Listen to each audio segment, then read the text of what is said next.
Αν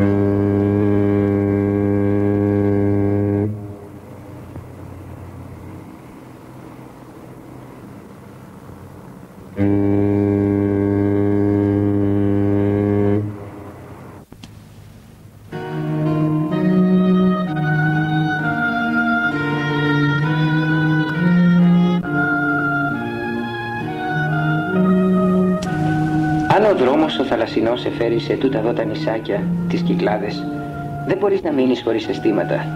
Κομμάτια γης μέσα στη θάλασσα που έχουν μαζεμένες πάνω τους τόσες χαρές όσες μπορούν να κρατούν τα χώματά τους. Η Τίνος, μια πινελιά κυκλαδίτικη στις βόρειες Κυκλάδες. Άσπρα κάτασπρα σπίτια, μολυβιές πεζούλες, γαλάζια θάλασσα που σμίγει με τον ουρανό και φως, έντονο φως που λούζει τα πάντα. Και ακόμα η Τίνος με την Παναγία της. Ένα νησί που γίνεται τόπος λατρείας, που στεγάζει το θρησκευτικό αίσθημα ενός ολόκληρου λαού.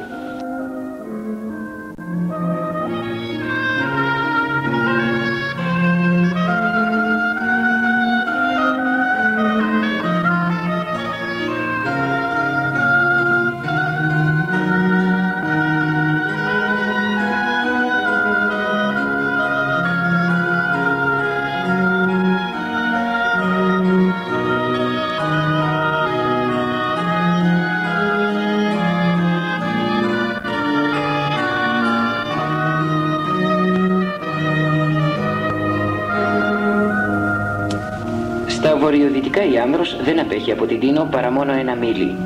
Η παράδοση θέλει τα κοκόρια του ενός νησιού να ακούγονται στο άλλο και δύο ανθρώπους από τις απέναντι ακτές να μπορούν να συνομιλούν. Δυτικά στο βάθος η Γιάρος και η Τζιά. Πιο κάτω η Σύρος, πρωτεύουσα των Κυκλάδων. Η χώρα χαμηλά, πρωτεύουσα της Τίνου. Κτίστηκε σχετικά πρόσφατα και η αρχιτεκτονική της ίδια με των περισσότερων επαρχιακών κέντρων στην Ελλάδα. Νότια οι Δήλες, Ειρήνια και η Δήλος, κοντά τους η Μύκονος.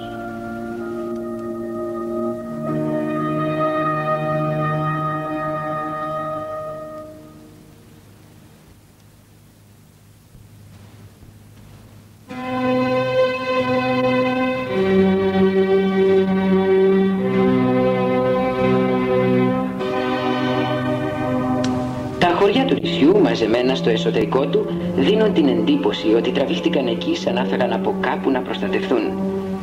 Ο δυνατός βοριάς που φυσάει στο νησί δεν τα άφησε να αναπτυχθούν κοντά σ' ακρογιαλιές.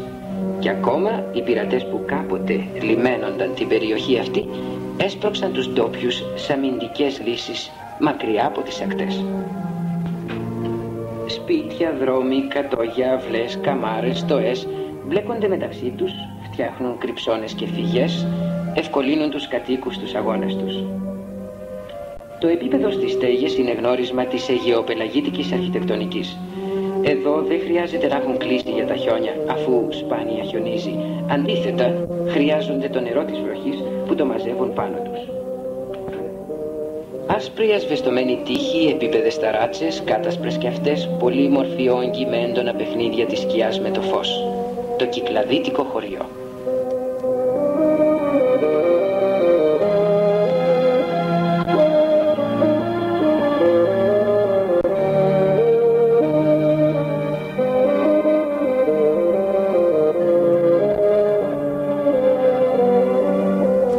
Το Ξόμπουργο. Βράχος απότομος γεμάτος κορακοφολιές. Παλιά οι Ενετοί είχαν κτίσει κάστρο και πόλη πάνω του. Σήμερα δεν σώζονται παρά μόνο χαλάσματα και υπόγειες στοές.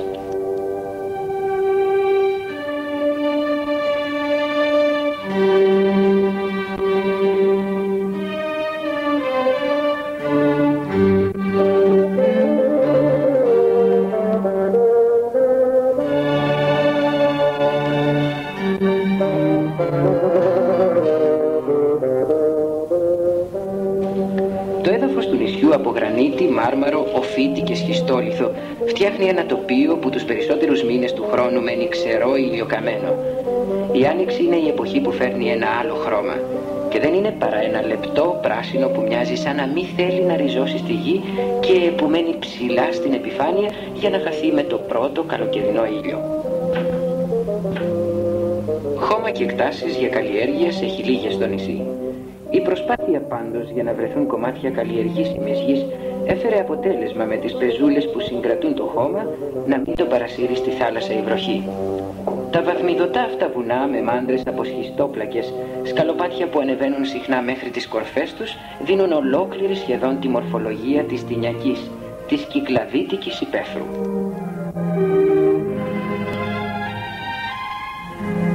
Σε μέρη απάνεμα, στο εσωτερικό του νησιού, σε ρεματιές, εκεί που το χώμα μένει στη γη και το αιγαιοπαλαγίτικο ξερό τοπίο υποχωρεί, φτιάχνεται μερικές φορές ένας άλλος νησιώτικος κόσμος.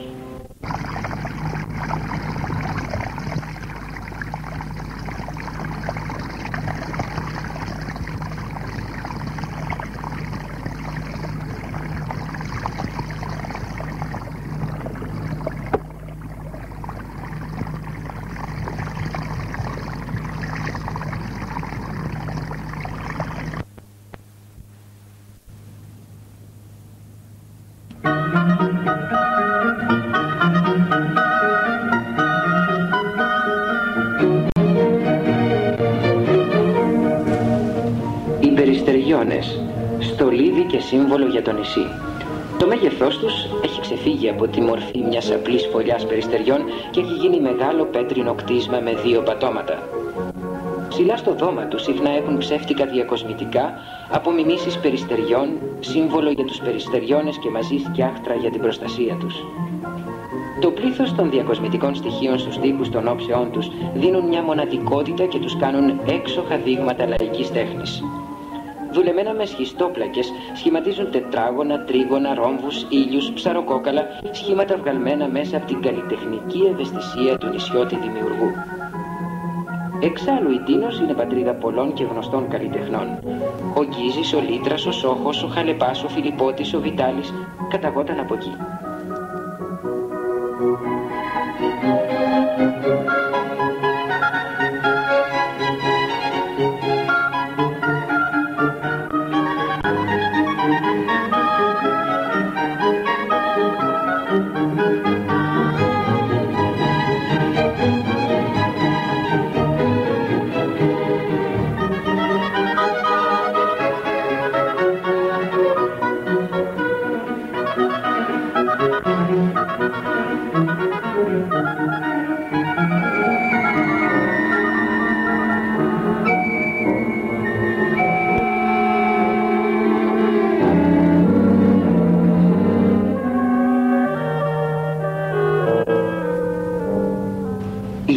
Ξερό τοπίο και ήλιος λαμπερός καυτός πάνω του του δίνει ένα δικό του ξεχωριστό χαρακτήρα. Έντονο φως που λούζει τα πάντα. Κυκλαδίτικη φύση βουτυγμένη στο φως και τη θάλασσα. Το χώμα λιγοστό πάνω στη γη του των νησιών τραβήχτηκε στα πάνεμα και στιβάχτηκε με τις ξερολιθιές στις πλαγιές των βουνών. Η περιοχή του χωριού Βόλαξ, άγονη και ιδιόμορφη, σπαρμένη με τεράστιες λίες γρανιτένιες πέτρες, εικόνα τοπίου που δεν έχει πατηθεί από ανθρώπους. Εδώ η φύση μένει μονάχη να φτιάχνει τη μορφή της. Χέρι ανθρώπινο δεν πέρασε από πάνω για να τη σημαδέψει με τη δημιουργία του. Μόνο μια άλλη παρουσία έντονα κυκλαδίτικη.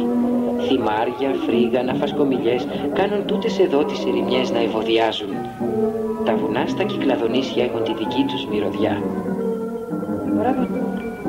Η παράδοση θέλει τις πέτρες να πέσαν από τον ουρανό. Άλλοι πάλι λένε πως πάρθηκαν στο νησί όταν το καταράστηκε ο Χριστός, που ταξιδεύοντας εκεί κοντά κάποτε κινδύνεψε να πνιγεί από το δυνατό βοριά. Τις λένε Βολιά και από αυτές πήρε το όνομά του το χωριό.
Γύρω στα 1800 το νησί είχε 66 χωριά και 2 μεγάλες πόλεις. Σήμερα οι κάτοικοι του είναι κάπου 9.000 και οι μισοί από αυτούς μένουν στη χώρα. Οι υπόλοιποι ζουν 48 χωριά, ενώ τα άλλα ερήμωσαν.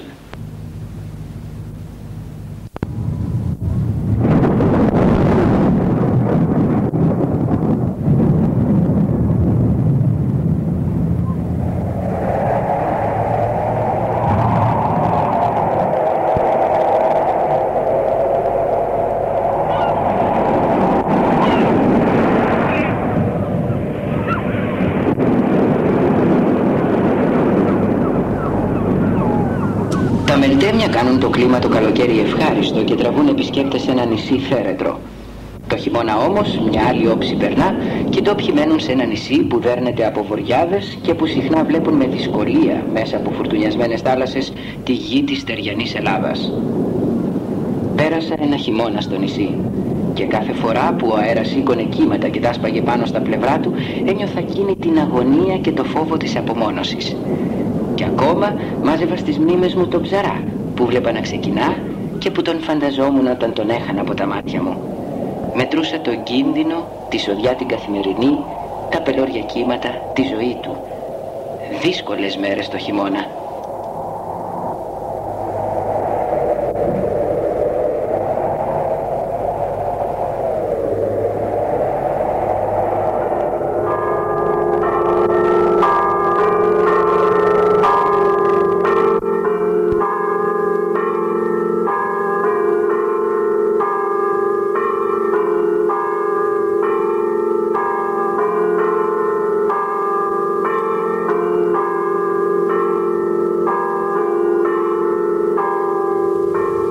Υπάρχουν κάπου 1.300 εξοκλήσια στο νησί, σπαρμένα σε όλη την Τίνο, μοναχικά κάτασπρα πάνω στα γυμνά βουνά.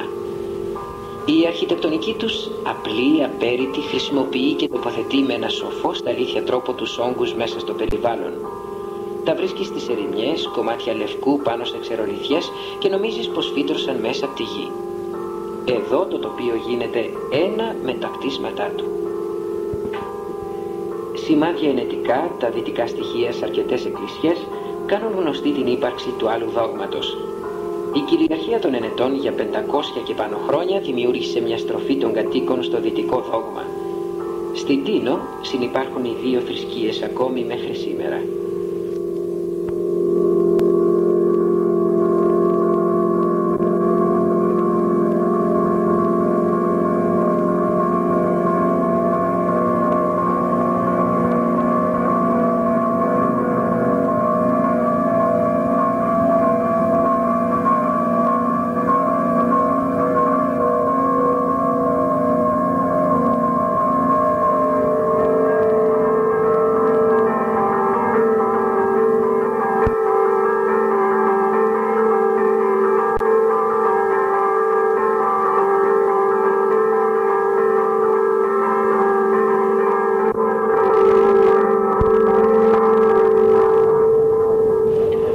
Για πολλοί κόσμο μέχρι και σήμερα ακόμα το όνομα της Τίνου δεν σημαίνει πολλά περισσότερα πέρα από την ομώνυμη Παναγία του νησιού.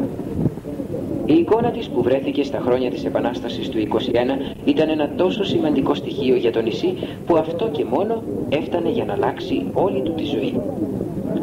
Πνευματικά ο τόπος εφοδιάζεται με μια ολόκληρη νέα παράδοση και η Παναγία γίνεται επίκεντρο λατρείας με δοξασίες που πλέκονται γύρω από το όνομά της.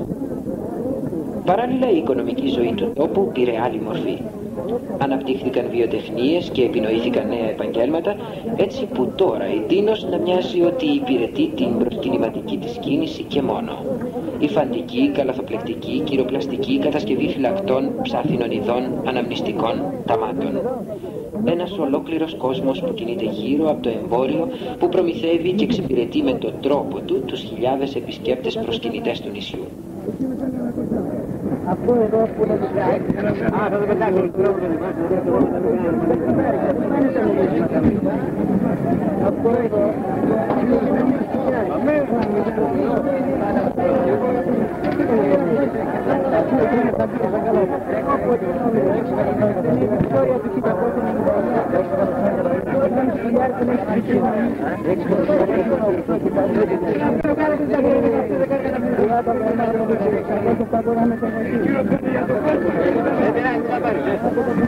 Στις κουβέντες τις καθημερινές των κατοίκων, στις ευχές, στις κατάρες τους, απευθύνονται στην Παναγία. Η πίστη στο πρόσωπό της έχει βράσει στη συνείδησή τους. Την κάνανε κτήματος. Διηγούνται χιλιάδες ιστορίες για αυτήν, αριθμούν τα θαύματά της, πιστεύουν στη δύναμή της αναθέτουν λύσεις για τα προβλήματά τους. Περιμένουν από αυτή τη βοήθεια.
Μετά από τόσα χρόνια ζωής, πάνω στη γη, η αναζήτηση και η πίστη σε ανώτερες δυνάμεις οδηγεί ακόμα συνειδήσεις. Στην Τίνο μαζεύουμε ζωντανές μαρτυρίες. Μετράμε προσκυνητές σε ένα τόπο που γίνει ολόκληρος μια εκκλησία και ζει μαζί της.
Κατηφορίζω στη θάλασσα.